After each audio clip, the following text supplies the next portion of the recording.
أعوذ بالله من الشيطان الرجيم. بسم الله الرحمن الرحيم. إن الذين كفروا سواء عليهم أأنذرتهم أم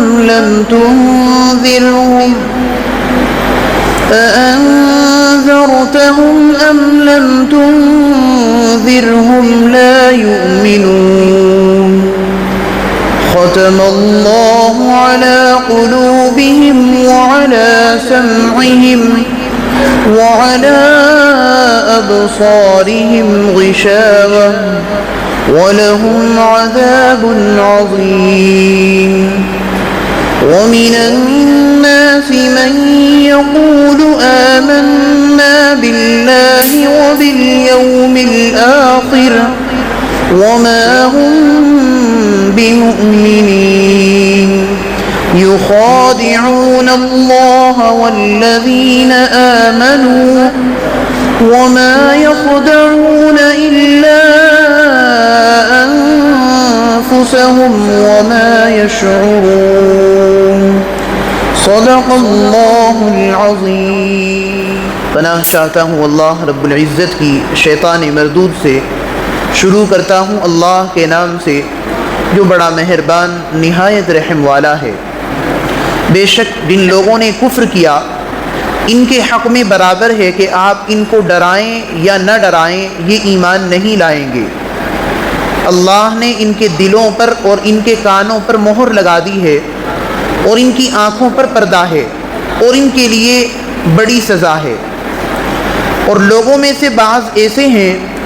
جو یہ کہتے ہیں کہ ہم اللہ پر اور آخرت کے دن پر ایمان لے آئے، حالانکہ وہ ایمان والے نہیں ہیں. یہ لوگ اللہ کو اور ایمان والوں کو دھوکہ دینے کی کوشش میں ہیں، حالانکہ یہ صرف اپنے آپ کو دھوکہ دے رہے ہیں لیکن انہیں اس بات کا شعور نہیں.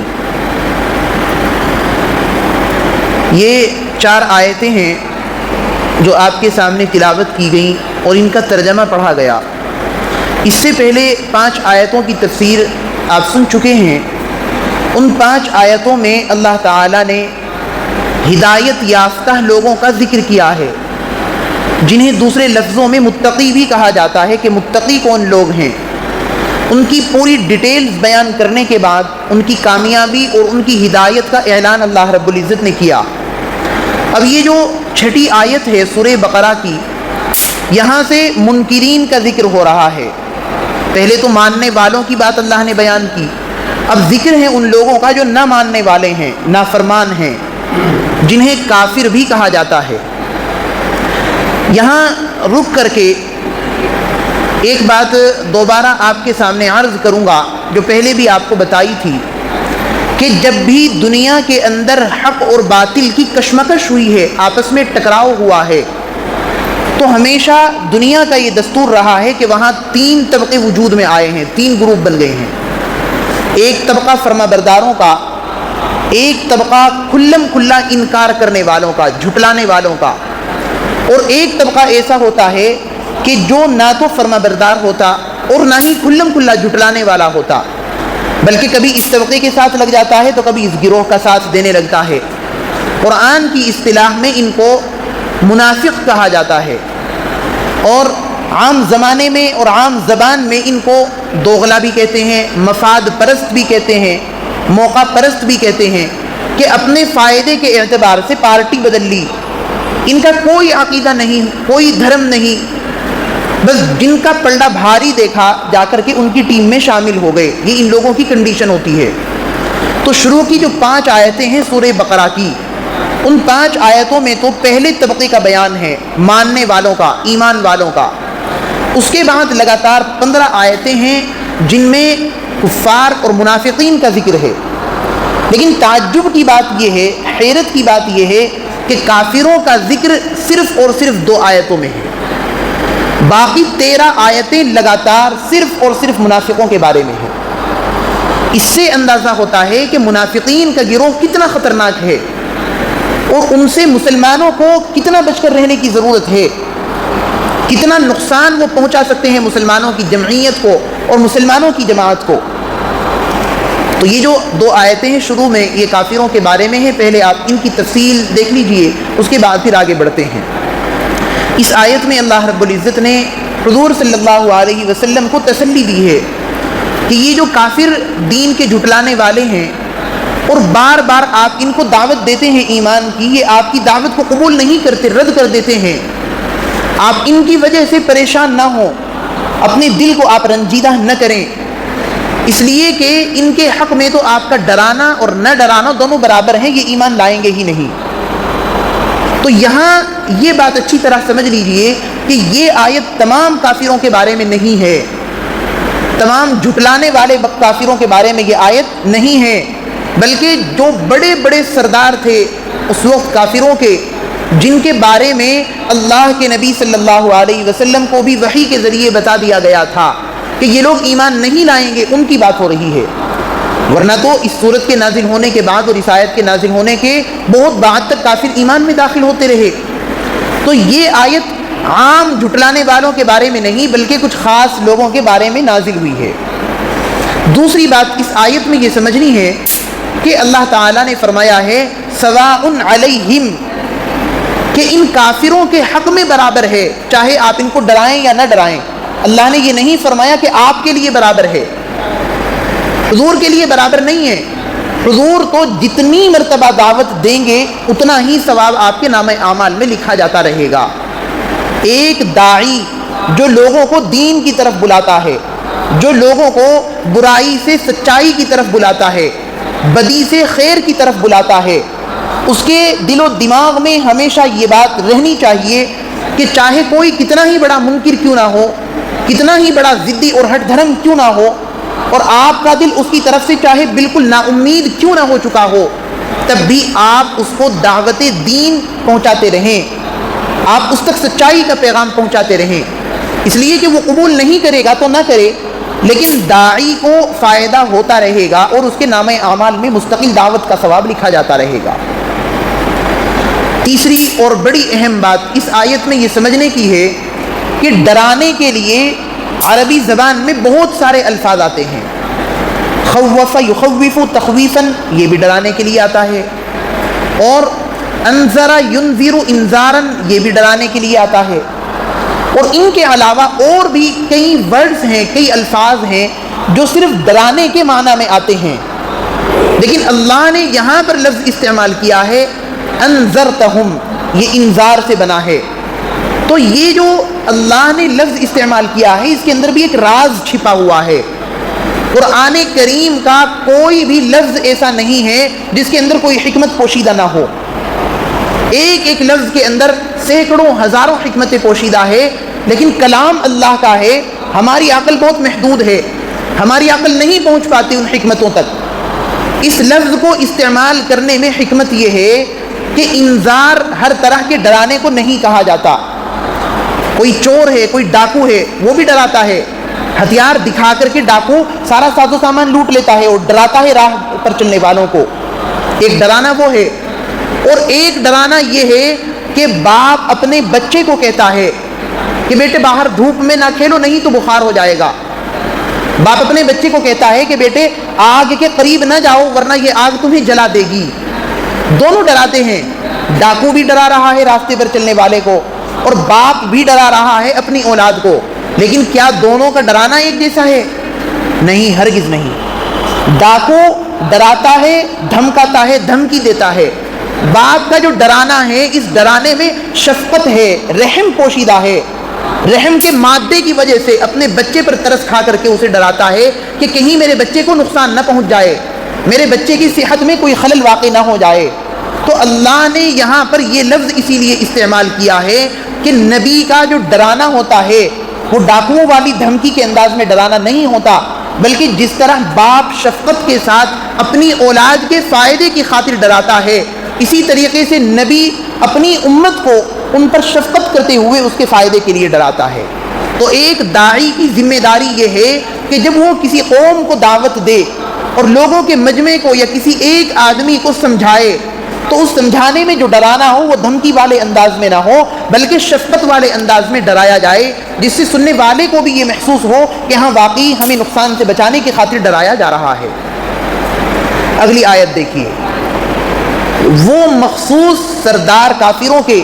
جن کے بارے میں اللہ نے یہ فیصلہ کر دیا کہ یہ ایمان نہیں لائیں گے، انہی کے بارے میں اگلی آیت ہے،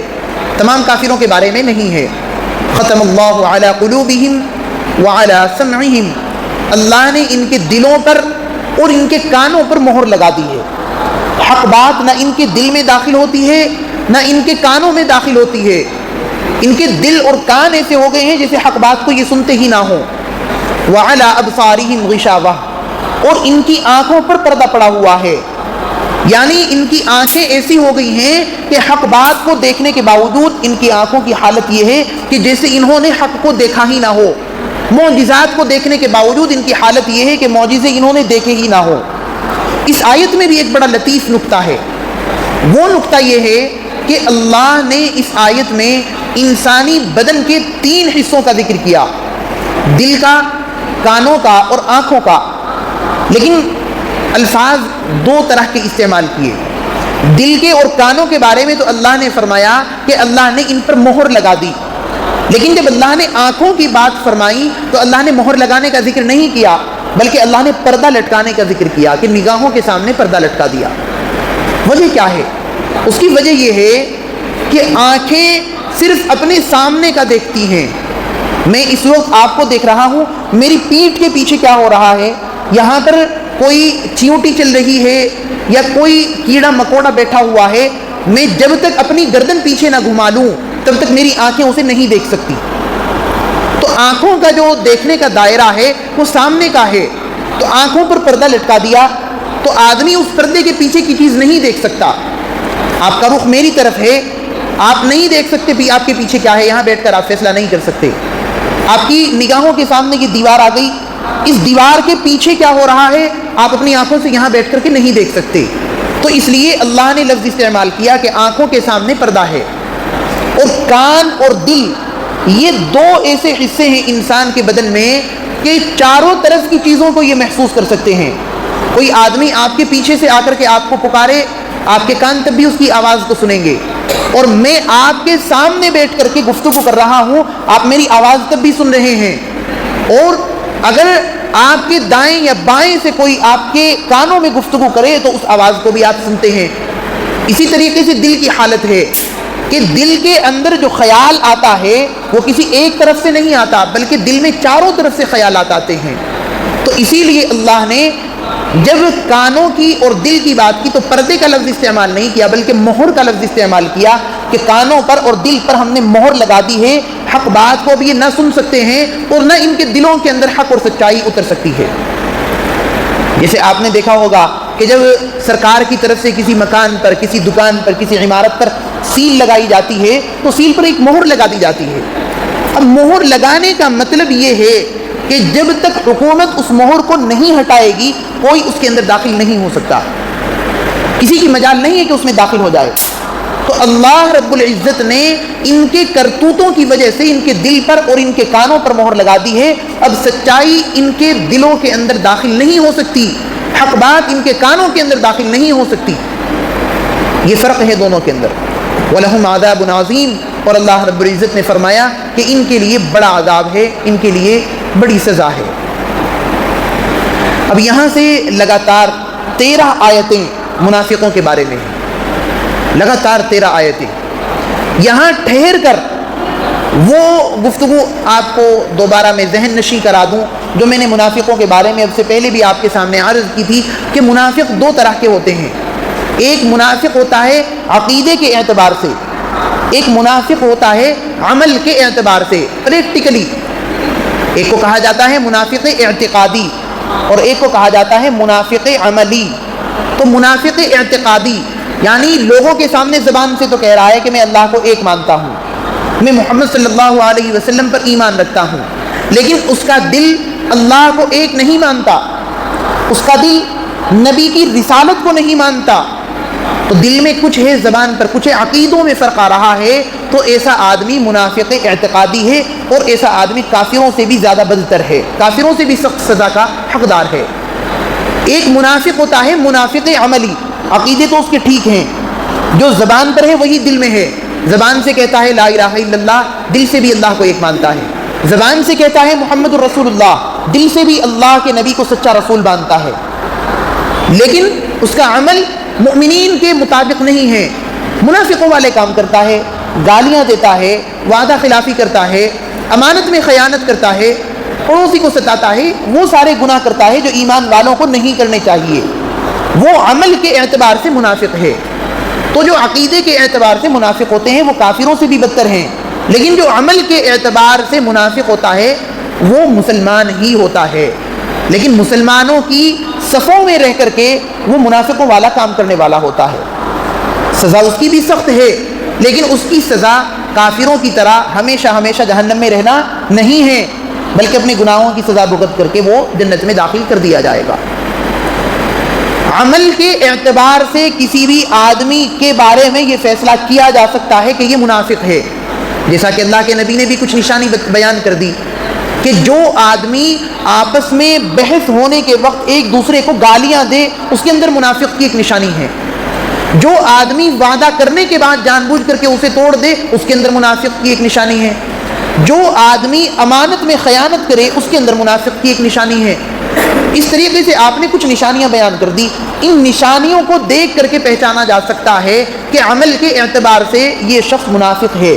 لیکن عقیدے کے اعتبار سے کون منافق ہے کون نہیں اس کا فیصلہ ہم اور آپ نہیں کر سکتے، یہ صرف اور صرف اللہ جانتا ہے۔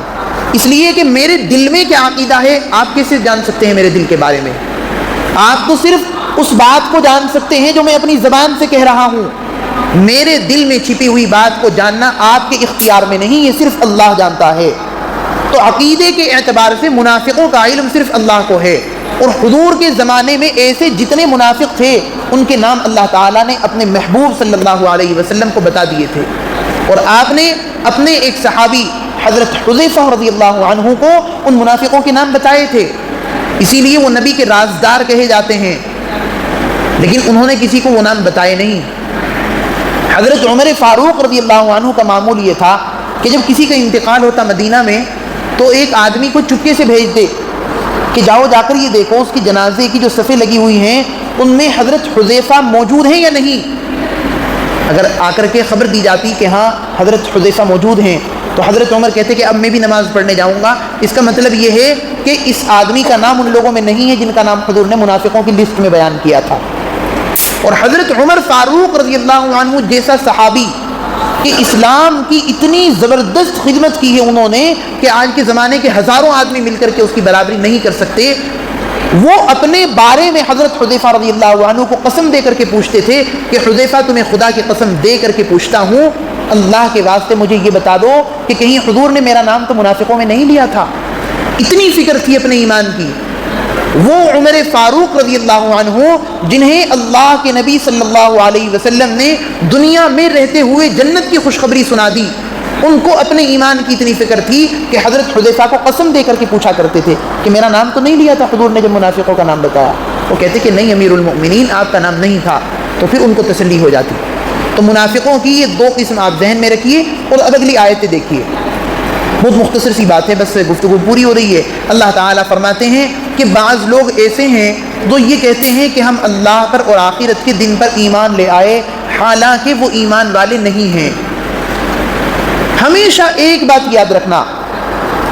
کہ ہر میٹھی بات کرنے والا آپ کا دوست نہیں ہوتا۔ بہت سارے لوگ ایسے ہوتے ہیں کہ اگر ان کے بارے میں یہ کہہ دیا جائے کہ انہوں نے چہرے پر کئی مکھوٹے لگا رکھے ہیں، کئی ماسک ان کے چہرے پر موجود ہیں، تو یہ بات جھوٹ نہیں ہوگی۔ اس آیت سے ثابت ہوتی ہے یہ چیز کہ لوگوں کے دلوں میں کچھ ہے، زبان پر کچھ ہے۔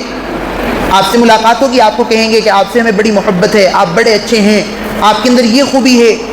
اور جب آپ کی غیر موجودگی میں آپ کا ذکر ہوگا تو پھر ایسی برائیوں کے ساتھ آپ کو یاد کیا جائے گا کہ آپ نے شاید وہ برائیاں کی بھی نہ ہوں، آپ کے خواب و خیال میں بھی وہ باتیں نہ ہوں کہ یہ شخص میرے بارے میں ایسے خیالات رکھتا ہے۔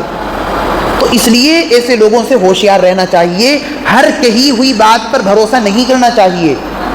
اللہ خود کہتے ہیں کہ دیکھو ان کا دعویٰ ہے ایمان کا، لیکن یہ ایمان والے نہیں۔ تو زبان سے نکلنے والی ہر بات سچی نہیں ہوتی۔ اللہ فرماتے ہیں یخادعون اللہ والذین آمنوا، کہ یہ اللہ سے اور ایمان والوں سے چالاکی کی کوشش کرتے ہیں۔ یہ سمجھتے ہیں کہ محمد صلی اللہ علیہ وسلم کو اور ایمان والوں کو دھوکہ دے دیں گے اور مسلمانوں کو اندھیرے میں رکھ کر مسلمانوں کی جماعت میں شامل ہو کر کے انہیں نقصان پہنچا دیں گے، خود اپنا مالی فائدہ حاصل کرتے رہیں گے اور مسلمانوں کی جماعت کو کمزور کرتے رہیں گے۔ نہیں، ہم ایسا نہیں ہونے دیں گے، اور اللہ رب العزت نے ایسا نہیں ہونے دیا۔ حضور صلی اللہ علیہ وسلم کو باقاعدہ ان لوگوں کے بارے میں اطلاع دی گئی کہ یہ ہیں آپ کی امت کے اندر عقیدے کے اعتبار سے منافق، جو باتیں کرتے ہیں ایمان کی اور ان کے عقیدے کافروں سے بھی بدتر ہیں۔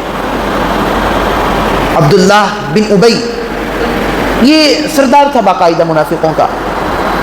اور اس کی منافقت تو ظاہر ہو گئی تھی۔ بہت سارے منافقین تو وہ تھے جن کی منافقت چھپی ہوئی تھی، پتہ نہیں چلا لوگوں کو، لیکن اس کی منافقت بالکل ظاہر ہو گئی۔ ایک موقع پر اس نے کہہ دیا کہ اگر ہم مدینہ گئے تو عزت والا آدمی ذلیل آدمی کو یہاں سے نکال کر باہر کر دے گا۔ اللہ کے نبی کو اس نے ذلیل کہا، اپنے آپ کو عزت والا کہا۔ اس کے ایک بیٹے تھے، وہ پکے سچے صحابی تھے، مومن تھے۔ جس وقت مدینہ میں داخل یہ ہونے لگا، تلوار کھینچ کر کے وہ اس کے گھوڑے کے سامنے آ کر کے کھڑے ہو گئے کہ یا تو اپنے جملے واپس لو ورنہ گردن اتار کر کے نیچے ڈال دوں گا۔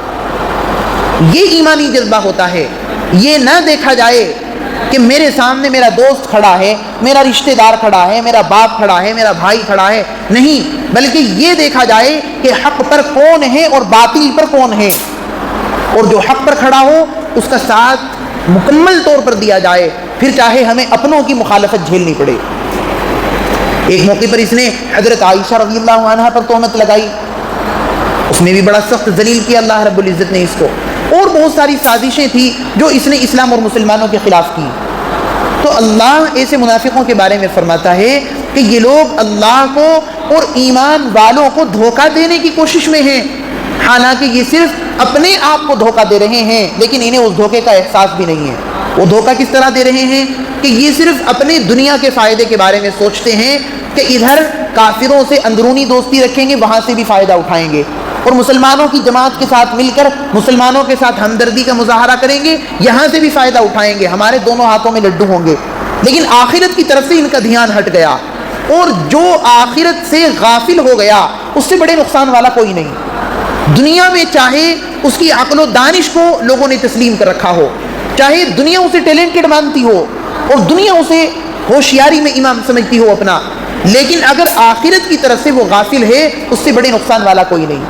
اور ان کے دھوکے میں ہونے کا اور ان کے بیوقوف ہونے کا سب سے بڑا سبب یہی ہے، سب سے بڑا ریزن یہی ہے کہ یہ آخرت سے غافل ہیں، دنیا کے لالچ میں اتنے اندھے ہو گئے ہیں کہ آخرت کو بھول بیٹھے ہیں، اور اس کی وجہ سے مسلمانوں کے خلاف وہ سارے کام کرتے رہتے ہیں جو کام ان کو جہنم کے سب سے نچلے درجے تک لے جائیں گے۔ قرآن کریم کا فیصلہ ہے، اللہ رب العزت نے فرمایا ہے ان المنافقین فی الدرک الاسفل من النار ولن تجد لهم نصیرا، کہ یہ منافقین جو عقیدے کے اعتبار سے منافق ہیں، ان کو جہنم کے سب سے نچلے درجے میں دھوکا جائے گا، اور وہاں ان کو کوئی مددگار نصیب نہیں ہوگا، کوئی ان کی سفارش کرنے والا نہیں ہوگا۔ آگے پھر ان کے بارے میں تفصیلات آ رہی ہیں، انشاءاللہ تعالی یہ تفصیلات اگلے ہفتے بیان کی جائیں گی۔ اللہ تعالی کفار اور منافقین کے شر سے ہماری حفاظت فرمائیں۔ اللہ تعالی مؤمنین اور متقین کی جو صفات بیان کی گئی ہیں ان صفات پر عمل کرنے کی ہم سب کو توفیق مرحمت فرمائیں، آمین۔